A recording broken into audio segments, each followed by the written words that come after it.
क्या आप मानते हैं कि बीपीएससी का पेपर लीक हुआ? देखिए, बीपीएससी का पेपर लीक हुआ या नहीं हुआ ये जांच का विषय है। यानी आप भी जांच की मांग कर रहे हैं। लेकिन अनियमितता तो थी। हाँ। अनियमितता नहीं थी तो 14,000 बच्चों का फिर से परीक्षा क्यों लिया जा रहा है? और जब 14,000 बच्चों का परीक्षा लिया जा रहा है तो उसी समय रिजल्ट ईमानदारी से साफ सुथरी नहीं बन सकता। क्या बिहार का जनता का आंख बंद है, कान बहिर है? क्या वो नहीं सुन पा रहे हैं? क्या आप ही का बच्चा पर यह लाठीचार्ज हो रहा है? आपका आंख खोलना बहुत जरूरी है। देखिए, बिहार का शासक, हाँ। बिहार का मुखिया नीतीश संवेदनहीन हो चुका है। जहां बिहार में लंबे समय से जितनी भी परीक्षा हो रही है, कहीं पेपर लीक तो कहीं बड़े भ्रष्टाचार के बातें आ रही है। जहां बीपीएससी का परीक्षा भी हुआ है जी। और जो अनियमितता दिखी गई तो जो शुरुआत से ही कहीं ना कहीं विवाद में बीपीएससी रहा है। जी। नमस्कार दोस्तों, अभी आप पटना में देख रहे होंगे कि बीपीएससी छात्रों को दौरा दौरा कर पीटा जा रहा है। यही नहीं, वो किसी का हाथ टूट रहा है तो किसी का पैर टूट रहा है।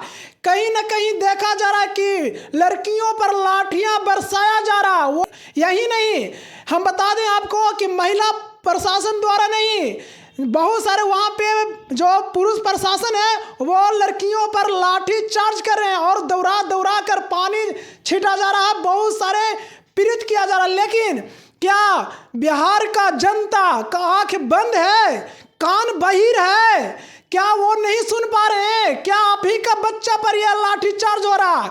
आपका आंख खोलना बहुत जरूरी है। चलिए इसी पर बात करते हैं।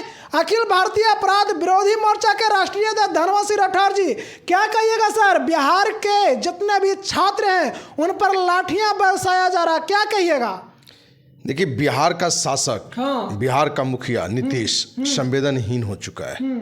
जहां बिहार में लंबे समय से जितनी भी परीक्षा हो रही है, कहीं पेपर लीक तो कहीं बड़े भ्रष्टाचार के बातें आ रही है। जहां बीपीएससी का परीक्षा भी हुआ है जी। और जो अनियमितता दिखी गई तो जो शुरुआत से ही कहीं ना कहीं विवाद में बीपीएससी रहा है। जी। अब ये पूरे बिहार की जनता की ये मांग है कि भाई अनियमितता हुई है तो आपको फिर से परीक्षा लेनी चाहिए। जी। यदि सभी का मांग है, सभी विपक्ष के नेता भी कह रहे हैं तो सरकार को मानना चाहिए। बिल्कुल। क्योंकि कहीं से भी ये लग रहा है कि ये परीक्षा निष्पक्ष नहीं हुआ है, जो योग्य उम्मीदवार है वो सक्सेस नहीं होगा। तो सरकार को चाहिए कि भाई इसको खत्म करो, री एग्जाम लो। लेकिन इस मुद्दे पर जहां छात्र उग्र है, 12 दिन अनशन पर भी बैठ चुका है, और कल की जो घटना है जी। जो गांधी मैदान में है, एक तरह से हम कहें कि भले छात्र आंदोलन था लेकिन नेतृत्व प्रशांत किशोर कर रहे थे, जन सुराज कर रहा था। और जो बातें आई, हमें लगा भले अभी लोग प्रशांत किशोर पर बहुत अनाप शनाप लोग बयान दे रहे हैं, कोई उसको हिजड़ा कह रहा है, कोई कुछ भी कह रहा है, लेकिन हमें नहीं लगता है कि प्रशांत किशोर इसके लिए दोषी हैं। क्योंकि प्रशांत किशोर जो बात रख रहे थे, जिस रणनीति के तहत वो लड़ाई को लड़ना चाह रहे थे, कहीं ना कहीं वहाँ जो छात्र लोग थे उसको अनदेखा कर रहे थे। और ये पूरी तरह से तय है कि ये आंदोलन किसी एक व्यक्ति के नेतृत्व में नहीं था, क्योंकि शुरुआत से ही ये छात्र आंदोलन भी बटा हुआ है। हमें लगता है कि विभिन्न कोचिंग संस्थान के द्वारा, विभिन्न लीडर के द्वारा, तो जहां कोई भी आंदोलन एक बड़ा नेतृत्व होता है जिसके नेतृत्व में चलता है, वो नहीं दिखा। वो कल भी नहीं था।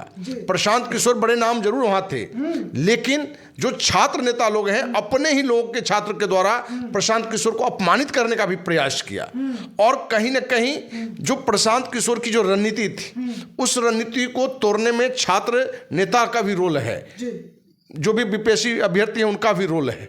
और जो घटना घटी, जो पुलिस प्रशासन जो बिहार का जो कल काम किया है, कहीं से ये नहीं लगा कि ये किसी छात्र पर लाठी चला रहा है। लगा जैसे कि बिहार में कोई आतंकवादी घुस गया हो और आतंकवादी का एक वीर हो। और आतंकवादी, आपने बिल्कुल सही बताया कि जो लड़की अभ्यर्थी थी उस पर पुरुष लाठी चला रहा था, या और जिस बेरहमी से पीटा है, तो कहीं ना कहीं दिखाता है कि ये नीतीश का कुशासन है, दुशासन रूपी अभी उनका समय चल रहा है, जिसका जल्द जल्द अंत होगा। और आपने सही कहा कि बिहार की जनता को देखना पड़ेगा। ये आपके बच्चे यदि उस कार्यक्रम में नहीं थे, लेकिन आप ही के बच्चे थे। बिल्कुल, बिल्कुल। और उसके साथ जो अनर्थ हुआ है, अन्याय हुआ है, तो उसकी सजा भी नीतीश को अगले चुनाव में जरूर मिलेगा। जहां नीतीश कुमार को चाहिए कि इस मुद्दा को सॉल्व करके बिहार से जाना, तो इस मुद्दे को इग्नोर करके, क्योंकि उसका बेटा तो परीक्षा दे नहीं रहा है और उसको खूब मालूम है कि भ्रष्टाचार का क्या क्या काम हमको करना है, तो इन सारे चीज़ों छोड़कर वो दिल्ली चला गया, भगवान भरोसे छोड़ कर चला गया। तो कल जो भी घटना घटी है, हम तो सरकार से कहेंगे कि भाई इसकी पूरी न्यायिक जांच कराइए और जो भी इसमें अधिकारी दोषी है उन पर भी कड़ी कार्रवाई करिए। सर कहीं ना कहीं देखा जा रहा है कि बहुत सारे जो बच्चे चोटिल थे उनका मांग था कि री एग्जाम होना चाहिए, क्योंकि कहीं ना कहीं देखा जा रहा है कि एक खुलेआम मतलब जो बोला जाता है ना कि पेपर लीक, खुलेआम पेपर लीक हुआ। क्या नीतीश कुमार को ये पता नहीं है कि पेपर लीक हुआ? वो उनका बयान नहीं आ रहा, वो सरकार है, आज से 12 दिन से लगातार स्टूडेंट रोड पर उतरे हुए हैं, लेकिन उनका एक भी बयान नहीं आया। क्या कहिएगा? देखिए, सरकार तो कह रहा है कि पेपर लीक हुआ ही नहीं, लेकिन भाई एक जगह जो अमीनता हुई जहां 14,000 स्टूडेंट को फिर से तो परीक्षा लोगे, तो ये दर्शाता है कि 14,000 जो छात्र नए होंगे उनको बहुत हार्ड क्वेश्चन आता है तो भी गलत है, बहुत आसान क्वेश्चन कर दिया जाता है तो भी माने सबके साथ इंसाफ नहीं होगा। तो कहीं ना कहीं हमें लगता है कि ये परीक्षा री होनी चाहिए और सारे परीक्षार्थी के लिए एक ही प्रश्न पत्र होना चाहिए। और इस पूरे आंदोलन में जहां खान सर, रहमान सर या जो भी शिक्षक हमारे हैं जो आगे आए, मैंने रोशन सर भी अब बता रहे हैं, चंद्रमणि सर, तो ये जितने लोग माने इसमें थे माने सक्रिय रूप से लगे हुए थे, तो हमें लगता है कि ये भी कहीं ना कहीं बटे हुए थे। यदि ये एक लोग एकजुट होते तो हमें लगता है कि ये आंदोलन की मजबूती होता और सरकार के अंदर भी भय होता और सरकार को लगता है कि इसकी सजा हमको भुगतना पड़ेगा। तो कहीं ना कहीं बटे होने के कारण भी, और कल का जो आंदोलन है प्रशांत किशोर भले नेतृत्व कर रहे थे, लेकिन प्रशांत किशोर कहीं ना कहीं जो टीम बटा हुआ था छात्र नेता का या लोगों का, उसके कारण भी कल का आंदोलन थोड़ा दूसरा रूप पकड़ लिया।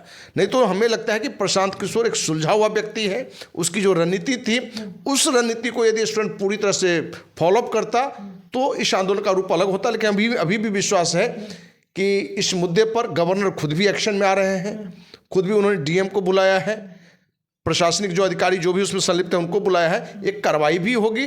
और हमें उम्मीद लगता है कि बीपीएससी का ये जो परीक्षा है सो री लेना चाहिए और लिया ही जाएगा, नहीं तो हमें लगता है कि इसका एक बड़ा आंदोलन रूप लेगा और इस आंदोलन का रूप में है सो कहीं ना कहीं नीतीश की जो राजनीतिक सत्ता है उसको भी ले डूबेगा। क्या सर बिहार की जनता खुलेआम देख रहा कि बच्चे को किस तरह से पीटा जा रहा है? क्या बिहार की जनता का न्याय इस बार बदलेगा या नहीं?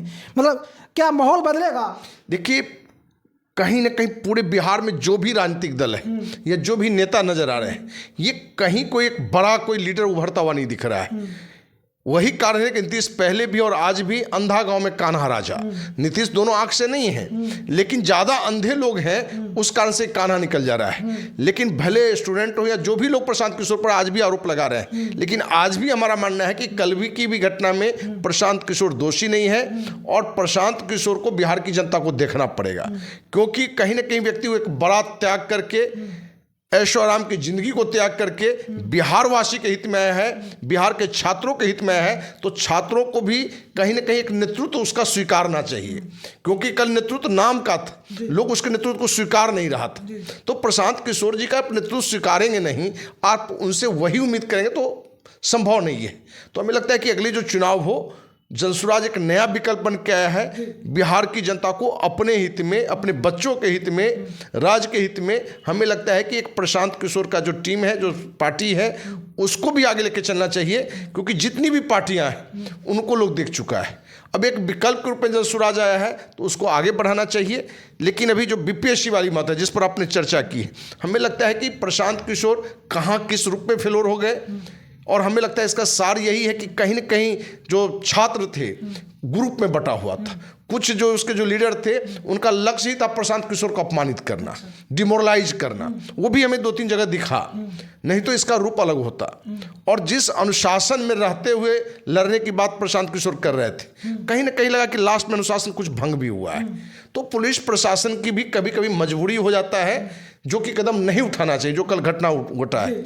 लेकिन हमें लगता है कि अब उस समय जो स्थितियां होगी, सरकार को चाहिए उस पर जांच कराइए कि कौन दोषी है, उस पर कार्रवाई कीजिए, क्योंकि अब तो एफआईआर भी हो गया है, काफ़ी लोगों पर एफआईआर हो गया है। अब उन बच्चों का भविष्य पर भी पड़ेगा असर। लेकिन हमें उम्मीद है कि सभी लोग मिलकर इस मुद्दे पर नीतीश की आंख खोलने का जरूर प्रयास करेंगे। और अखिल भारतीय अपराध विरोधी मोर्चा शुरुआत से ही मांग करता रहा है कि इसका री परीक्षा होना चाहिए, री एग्जाम होना चाहिए। सर एक अंतिम सवाल रहेगा, क्या आप मानते हैं कि बीपीएससी का पेपर लीक हुआ? देखिए, बीपीएससी का पेपर लीक हुआ या नहीं हुआ ये जांच का विषय है, यानी आप भी जांच की मांग कर रहे हैं। लेकिन अनियमितता तो थी।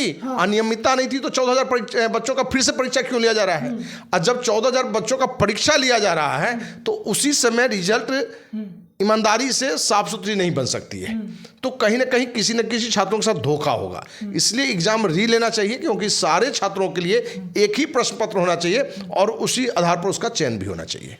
चलिए दोस्तों, बाकी आप इस वीडियो के देखकर क्या समझते हैं? बिहार की जनता अगर देख रहे होंगे तो आप कमेंट बॉक्स में जरूर बताएं, क्या आपका बच्चा को इसी तरह से आप दुखी देखना चाहते हैं? क्या आपके बच्चा पर इसी तरह से लाठी बरसाया जाए? अगर नहीं बरसाया जाए तो आप लोग जरूर इस जो आंदोलन हो रहा है उसमें जरूर आप लोग भाग लें। बाकी इस वीडियो को देखकर आप क्या समझते हैं कमेंट बॉक्स में प्रतिक्रिया जरूर दें। थैंक यू, धन्यवाद।